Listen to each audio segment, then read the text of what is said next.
Video video सब लेते हैं, ठीक है। वीडियो चल रहा है तो हाँ ठीक है। বীরভূমের টুরিস্ট স্পটের মধ্যে এই ড্যামটা একটা অন্যতম স্পট হয়েছে। इधर से आ रहा है, उसका फेस कहाँ है? নোংরা করা যাবে না, ठीक है। ড্যামের উপর কোনো গাছ उनका मुँह लेना होगा ना, तो ছায়ায় বসবে সেটাও হবে না। জঙ্গলটাতে এটা করেছে, এটা ভালো একটা জায়গা, সুন্দর জায়গা। ভালো লাগছে কিনা সবার? দাদা আমিও সেই গীত মারলে বলছেন কি একা গীত শুনছে না বলো, সবাই হাত দিয়েছে। तो आप लोग को समझ में आ रहा है क्या? बिल्कुल सर। हिंदी में बोलना है, बांग्ला समझ में आ रहा है? मिक्स कर दीजिए, कोई दिक्कत नहीं। मिक्स कर दो। तो हर साल हम लोग वनभोजन का आयोजन करते हैं। ओके, प्रति বছর আমরা করি। चलो चलो भैया भैया इधर इधर इधर এবারে একটা নতুন হলো, সামনে বার আবার একটা নতুন জায়গায় আমরা যাব। এই বোলপুরের দিকেও করা যেতে পারে, বোলপুরেও আমরা জায়গাটা বেশি ভালো। হ্যাঁ আমার জায়গা তো একবার রয়েছে, ওখানে হতে পারে, কোনো অসুবিধা নেই। আমার একটা ঘর বানালে ভালো হয়।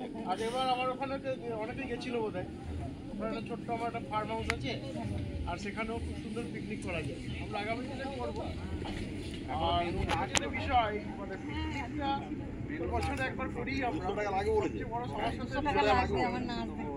সবাই সবাইকে চিনি, নাহলে সবাই নিজের নিজের অফিসে কাজ করি আর নিজের নিজের পরিবার নিয়েই ব্যস্ত থাকি। এটাই আমাদের প্রতিদিনের দৈনন্দিন দিন রুটিন, তাই না? ওর বাইরে বেরিয়ে একটু সংগঠনের জন্য ভাবা।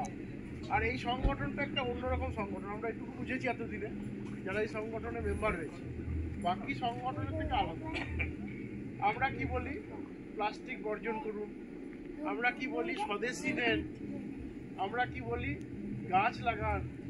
অন্য সংগঠন এসে কথা বলবে না, তাদের একটাই স্লোগান, ভাই আমার কাজ হোক আমার কাজ হোক। কিন্তু আমরা সমাজ সচেতনতা, পরিবার সচেতনতা, বৃদ্ধ বাবা মা সেবা করুন, এই কথাগুলো আমাদের সংগঠন থেকে শুনবেন, অন্য সংগঠন করবেন।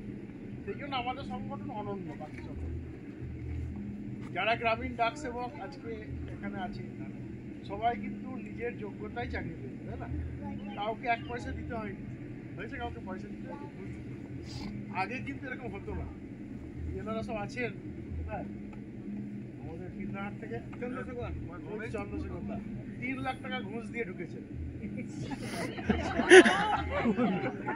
তো আগে এরকমটা রেট ছিল, এখন কিন্তু এসব করতে হয় না। এখন অনলাইনে মোবাইলে অ্যাপ্লিকেশন, আর মোবাইলে you have been selected as Gramin Dak সেবক।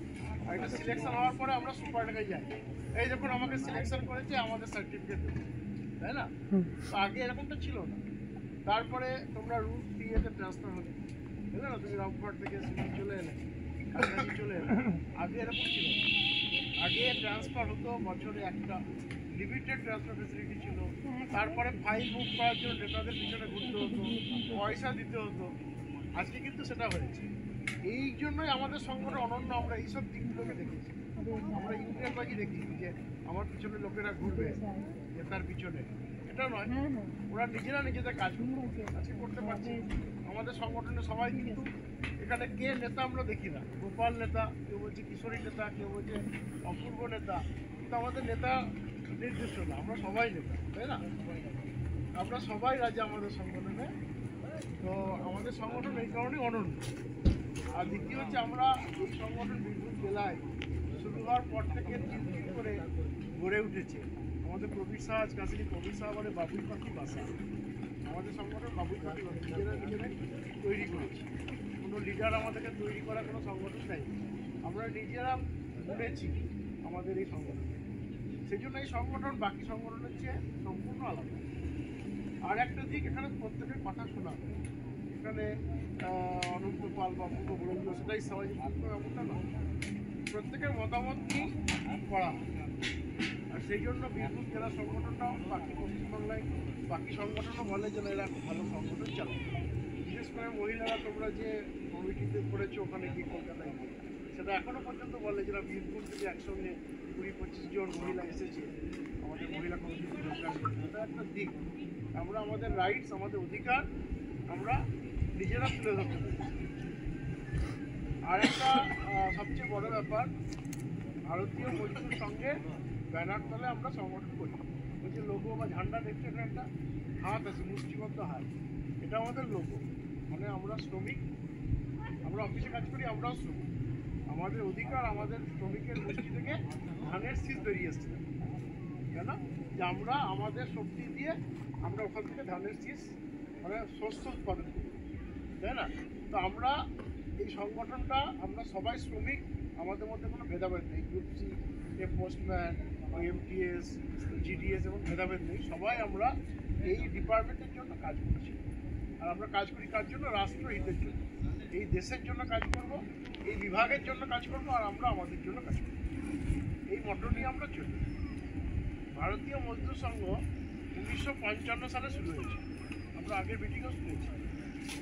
1955 সালে মধ্যপ্রদেশের ভোপালে ভারতীয় মজদুর সংঘ পথ চলা শুরু। পোস্ট অফিসে যারা বলে বিজেপি সংগঠনকে বলে না, বিজেপির সংগঠন। বিজেপির জন্ম হয়েছে 1980 সালে। কত সালে? 80। আর 1955 সালে আমরা বিএমএস করছি। আর পোস্টাল ডিপার্টমেন্টে আমরা 1978 সাল থেকে করছি। মানে বিজেপির যখন জন্ম হয়নি তখন আমরা এই ডিপার্টমেন্টে কাজ করছি। তাহলে বিজেপির সংগঠন এটা বলা যায় না এটাকে।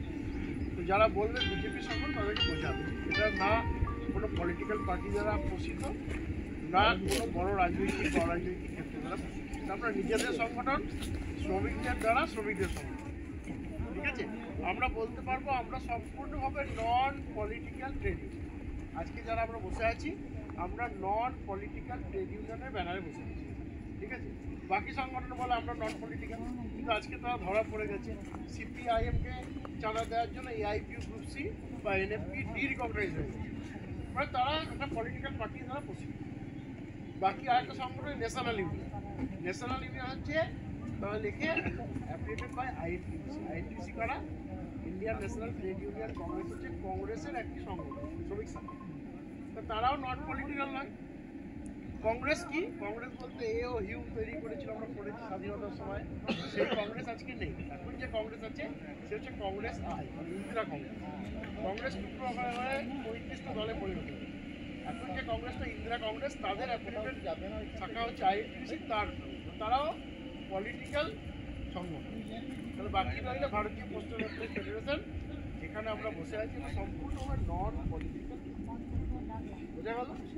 বেসিক জিনিস একটু বলতেই হবে, আপনাদের শুনতেই হবে।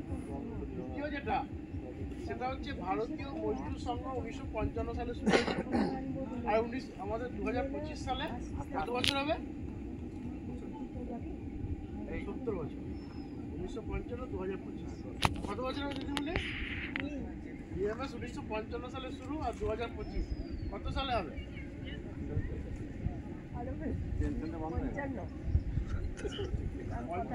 2025 মাইনাস 1955 কত হয়? 70 সাল। 70।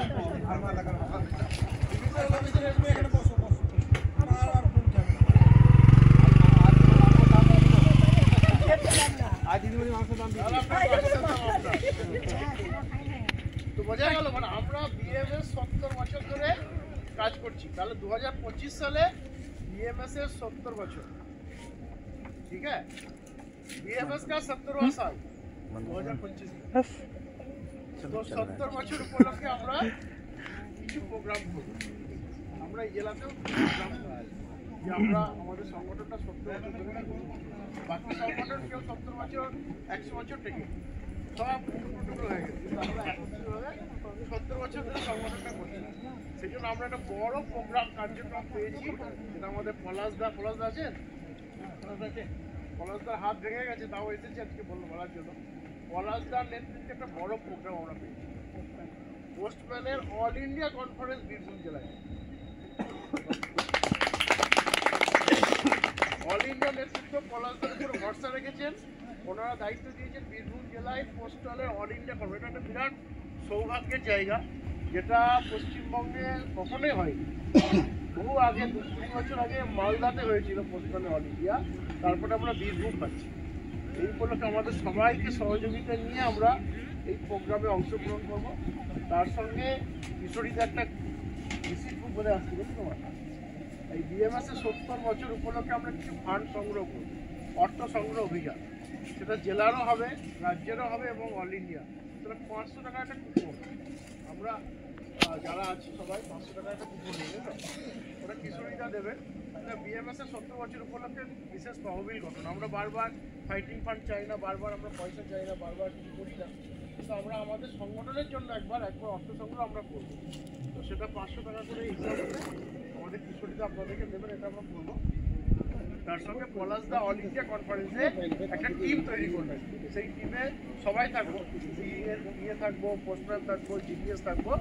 সেই টিম মিলে আমরা একটা রিসেপশন কমিটি করছিলাম, যে কনফারেন্সটা হবে বোলপুরে। তো বোলপুরে হবে মোটামুটি 29-30 মার্চ ওনারা ডেট দিয়েছেন। আজকে রাজীবুল দাদা বললেন যে রোজা আছে বা ঈদ আছে, সেই জন্য হয়তো একটু চেঞ্জ হতে পারে, কথা বলে দেখবো 1-5 তারিখে চেঞ্জ হবে। যদি হয় সেটা বোলপুরে প্রোগ্রাম হবে। সেই প্রোগ্রামে আমাদেরকে অংশগ্রহণ করে এটাকে সাকসেসফুল প্রোগ্রাম করছে। কাশ্মীর থেকে কন্যাকুমারী, গুজরাটের জামনগর থেকে আসামের তিনসুকিয়া, সমস্ত পোস্টম্যানরা আমাদের জেলায় আসছে, বোলপুরে আসছে। তাদেরকে রিসিভ করা, তাদের জমিদের থাকার ব্যবস্থা করা, তাদের প্রোগ্রামটাকে থাকা খাওয়া, তাদের প্রোগ্রামটা সাকসেসফুল করার দায়িত্ব আমাদের বীরভূম জেলার আমাদের মেম্বার। সেই জন্য আমরা এটাকে নিয়ে খুব তাড়াতাড়ি একবার আরেকবার বসবো।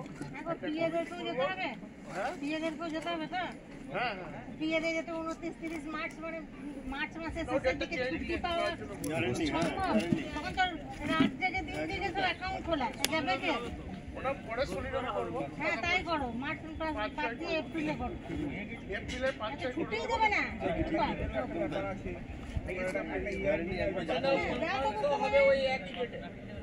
ওই ডেটে আমরা ডিভিশন কনফারেন্সে করবো। আমাদের কিশোরীদা এই মাসে রিটায়ার করে যাচ্ছে, কিন্তু আমরা কিশোরী থেকে আরো 2 মাস ট্রেনে ধরবো।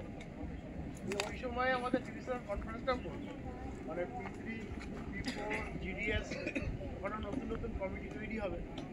আর সেটাকে আমরা একই সঙ্গে করে নেবো, তাহলে এক করেছি আমাদের হয়ে যাবে। আর তার জন্য যেটা অপূর্ব যে পরিকল্পনা আছে, যেটা মানে একবার সবার কাছে যাওয়া, মানে গাড়ি নিয়ে থেকে অফিসে একবার যাওয়া, সেটা তোমরাও টিম করে একটা গাড়ি নিয়ে গেলে, তোমরাও টিম করে গাড়ি ফেলে আপনার কাছে আপনার দরকার 50 টাকা 100 টাকা পর্যন্ত কালেকশন করা। কালেকশনটা হচ্ছে বড় ব্যাপার হচ্ছে বার্তাটা পৌঁছে দেওয়া যে আমরা জেলায় ঘুরে কাজটা করছি। এই মোটামুটি বিষয় বিএমএস এর 70 বছর আর কনফারেন্স, এই ব্যাপারে কারো কিছু বলার থাকলে ক্লাস।